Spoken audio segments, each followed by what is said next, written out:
Hi guys, it's Vertus here and welcome to 3D Mutiny. When you become a games industry artist, it's important to pick up good habits early. In this video, I'm going to show you everything I do once I complete a character project. These tips and tricks will save you time over your career, speed up your studying, and increase your chances of getting a games industry job.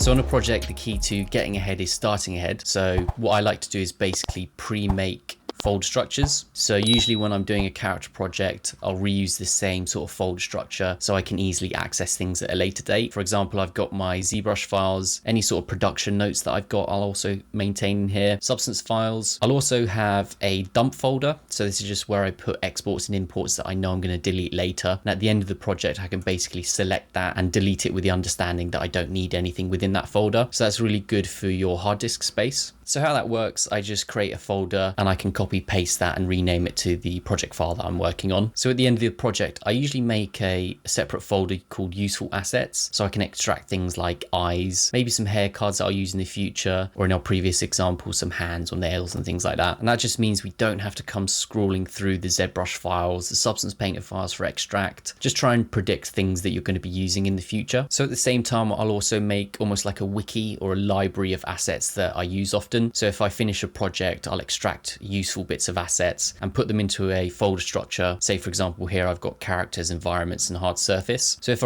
ever I need something, I just come back to that library, and then I've got a selection of base meshes that I've used in the past. Maybe there's substance materials that I can reuse or versions of masks that I found useful. So if ever I'm trying to save a bit of time without remaking something, I usually come back to this library and just search within there to see what I've already got. I'll also be consistently bulking this up with maybe products that I buy. So say, for example, it's like some eyes or teeth that I can reuse. So another habit to get into when you finish a project, and it's something that I like to do, is create shortcuts for your characters and your project files. So often what happens is you might be working in a collaboration, so you have shared drives and things like that. Maybe you've got multiple SD cards or like a scratch disk that's full of larger projects that you're sort of archiving away. So they're all going to be in different project folders and they're going to be hard to find unless you're using search. So what I like to do, I usually put this on the desktop, is just create a new folder. And then within that folder, I'll just create an array of shortcuts that link to those project files. So each one of these assets is basically linking to another part of my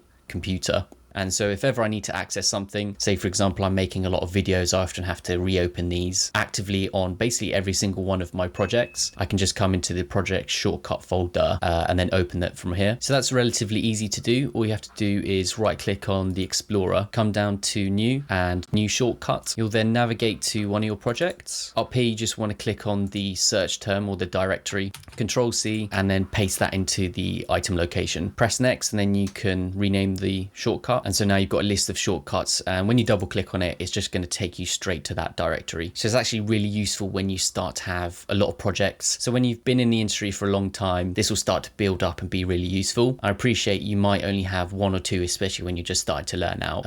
I suggest getting in the habit of this first. It's kind of nice to see that you're building up all these projects in these folders and these structures. And always remember that a big library or a big portfolio always starts with one. And then over time, when you progress, you're going to have more and more folders. So it's just something cool to look at. So you need the ability to preserve and organize things that you've commonly used. So for example, on this project, we've got a couple of useful assets. Maybe for example, it's this bag that I'm going to reuse. It's going to be really important for you to extract that in a way that you can access it easily. So maybe you just save out another tool for the hands that can be used on a different project. And at the same time, it's really important to potentially clean up your files when you finish with it. Quite ironically, this character was made a couple of years ago, and it was made before the folder system came into ZBrush.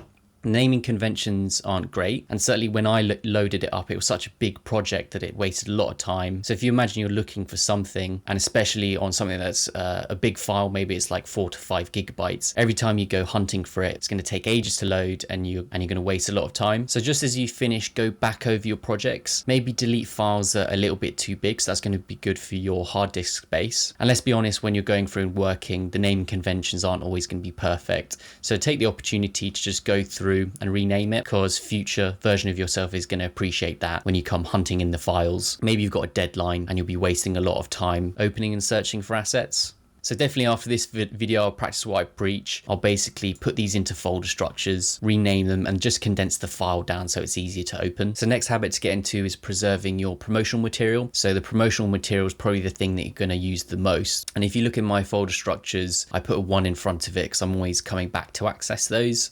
Potentially an employer wants to see it, you want to display your portfolio, or just post it on things like social media. You know, every time you're making a Facebook account, Twitter account, you're going to need all these icons and all these lists, and it's going to be needed in different resolutions. So full resolution that you can send to someone, or maybe a website only accepts up to something like 1080p. So you'll get into the habit of creating high definition formats, low quality formats that you can use on websites. And I suggest storing these in an easy to access space. So say for example, you could upload this promotional shot to something like Google Drive, because you never know where these moments will arise where you bump into someone, they'd like to see your portfolio, or you can just send them a link. Funnily enough, it's happened to me a lot of times when I've met an artist and I've said, can I see some of your screenshots or things like that, and they don't have access to it, or maybe they're working on NDA stuff. And basically linking it into that, I made a video on useful secondary software, and there's something called ShareX. So whenever you create screenshots, maybe you're working in progress or doing your promotional shots, this is going to go through a workflow and automatically upload that to a Google Drive or any sort of like cloud storage device. So out and about, you're always going to have access to those files. So really important to be structured and well prepared for those events where you bump into people, need to show your works. And you've got to remember that where your intention goes, the energy is going to flow. So just by the act of putting yourself in those scenarios and being prepared, chances are you're going to bump into someone and it will happen. So the next tip I highly suggest you do during a character project, but you can also do it towards the end. And that's basically consolidating your production notes, or just making sure you have written down any important workflows, because those are going to be your bread and butter and what gives you your value as an artist. And when you're working in games, you're obviously wearing multiple hats. Sometimes you're working on hair cards, maybe you go to vegetation, suddenly you're like an anatomy artist or a drapery designer, and all too often you'll have massive gaps in between there, and it's not too uncommon that you basically forget certain things or need refreshments. So why it's really important to make workflow notes. I do it in something like Google Drive, so I can always access it. Maybe if I'm working somewhere else, I can come back to this. The faintest ink is more powerful than the strongest memory, and that's really true when you go through quite complex workflows. For example, workflows that I've worked with different industry artists, common errors that we bump into, or plugins that we use. And I'll come back to this just to make sure that I'm covering and not missing out on very important things. Saves me a lot of time, means I don't do errors, and also just saves me a lot of energy in trying to remember every last little bit. So I spend quite a lot of time on making these detailed, and I make sure that they're very descriptive so that when I look back over after, I definitely know how to do the next sort of steps. So just solidifying your techniques as an artist basically. And if you imagine after you've done a couple of projects, you'll have this massive personal wiki, and it's almost like that personal wiki is your value as an artist. So the next important habit to get into is learning from your experiences when you finish a project. So it's all too tempting to go straight to the next project. It's really exciting, and even sometimes abandon it halfway. It's a common thing that artists do quite a lot. I wouldn't feel too bad about it. Just means you have a lot of this sort of like excited energy, and you need to understand how to harness it better just to focus it on one individual project. And if we aren't learning from our characters, then we're not really progressing.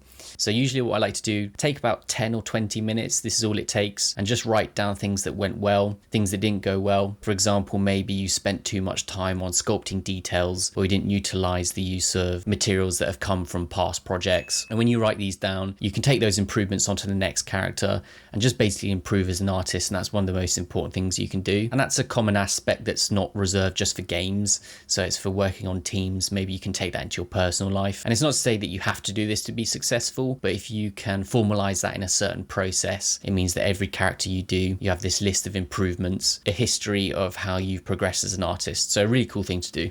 So say, for example, those that have seen the video on secondary software that I made, there's one called Clockify, and it's basically for tracking your hours. So even if I'm making videos or making character productions, I'll use this tool, really useful. I'll then take that data, take that information, and then just do a post synopsis or a post-mortem we often hear in the games industry, and just see what took too long, maybe what things I can improve, and maybe you can use that in the future on your projects if you like. And that's a really useful tool that I've found for basically being more efficient and productive when it comes to making things. So So the next one's actually really important when people finish a project, and it's really unfortunate because it has a detrimental effect on them. And that's the networking and marketing when you finish a project. And unfortunately, it's something that you're just going to have to get used to. I mean, you often get people who are just focusing on the art, they'll move on to the next project, and that's totally fine. But if you're looking for a job or a position, then I highly suggest that you increase your networking and promotional. So anecdotally, when I first got my big gig, it was through posting on Polycount. I was just sharing my works in progress and also post things asking for feedback. I've also used Polycounts as an art director. So if I've ever looked for talent, say for example, it's 3D props artists or character artists or SFX artists, I'll often come through the showcases and just try and actually physically find specific artists. The industry's progressed a bit, so now we're starting to use things like ArtStation for portfolio reviews. I also understand Twitter can be quite popular for getting your name out there. So when you finish your art project, hopefully you've got your promotional material all prepared. You've also got that uploaded to Google Drive. Now's the chance to start to get it out there, network, post it on Discord channels like the one we have at 3D Mutiny. So obviously people are posting their showcases and their works in progress. And there are a couple of artists in here that I now know exist. And that's just through looking at their works in progress and their showcases. So it does make a difference, and all it takes is one individual post to basically change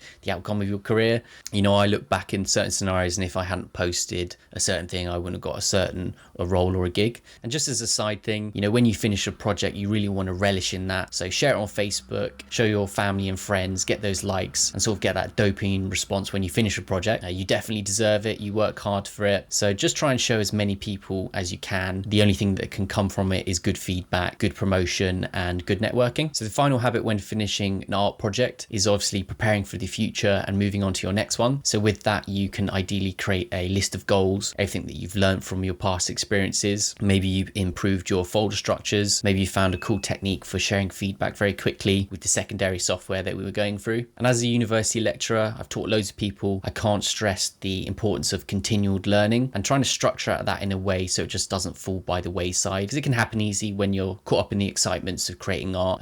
Obviously, I've had experienced that when I was going through university. No one's perfect in that regard. Picked up these systems that I found to help me. On that note, if you're invested in your future, I suggest subscribing to the channel. You can also support the channel by contributing a like to this video. So take everything you've learned during this video and also during your project and create a list of goals that you can transfer and test onto the next one. Look into your file, start to clean those up, salvage any important pieces that you can use in the future. That's going to save you time whenever you create a new character. And then from there, you just really get the ball rolling. Also create those shortcuts. It's going to be really important. You're always going to be coming back to these projects. Really trust me on this one. You'll suddenly remember something that you used in the past project, and it's going to take ages and ages to basically go and find that. Preserve your promotional material. At any moment, you don't know when you're going to need that, and it's going to be important to send it out to externals or during your networking events. Continue to take your production notes. Maybe you're working on some quite nuanced parts of the workflow. You really want to remember that, because that's where your value is retained as an artist, and that can also be stored on Google Drive so you can access it later. In general, learn from your experiences. So any challenges that you face. When I'm at university, it's often hard to promote those sorts of things because everyone's so focused on the actual task itself,